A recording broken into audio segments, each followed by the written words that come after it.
Hello दोस्तों, नमस्ते। एक आदमी ने एक बहुत ही खूबसूरत लड़की से शादी की। शादी के बाद दोनों की ज़िंदगी बहुत प्यार से गुजर रही थी। वह उसे बहुत चाहता था और उसकी खूबसूरती की हमेशा तारीफ़ किया करता था। लेकिन कुछ महीनों के बाद लड़की चर्म रोग से ग्रसित हो गई और धीरे धीरे उसकी खूबसूरती जाने लगी।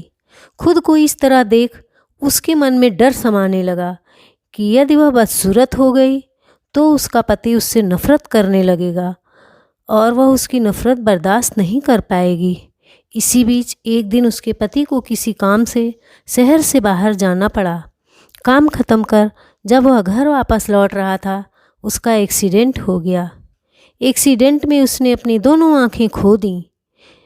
लेकिन इसके बावजूद भी उन दोनों की ज़िंदगी समान तरीके से आगे बढ़ती रही। समय गुजरता रहा और अपने चर्म रोग के कारण लड़की ने अपनी खूबसूरती पूरी तरह गंवा दी। वह बदसूरत हो गई, लेकिन अंधे पति को इसके बारे में कुछ भी पता नहीं था, इसलिए इसका उनके खुशहाल जीवन पर कोई प्रभाव नहीं पड़ा। वह उसे उसी तरह प्यार करता रहा। एक दिन उस लड़की की मौत हो गई। पति अब अकेला हो गया था। वह बहुत दुखी था। वह उस शहर को छोड़कर जाना चाहता था।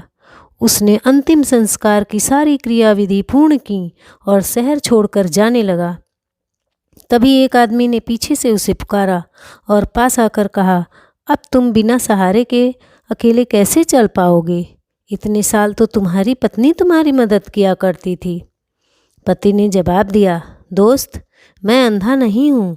मैं बस अंधा होने का नाटक कर रहा था, क्योंकि यदि मेरी पत्नी को पता चल जाता कि मैं उसकी बदसूरती देख सकता हूँ तो यह उसे उसके रोग से ज़्यादा दर्द देता। इसलिए मैंने इतने साल अंधे होने का दिखावा किया। वह बहुत अच्छी पत्नी थी। मैं बस उसे खुश रखना चाहता था। दोस्तों, खुश रहने के लिए हमें भी एक दूसरे की कमियों के प्रति आंखें बंद कर लेनी चाहिए और उन कमियों को नज़रअंदाज कर देना चाहिए।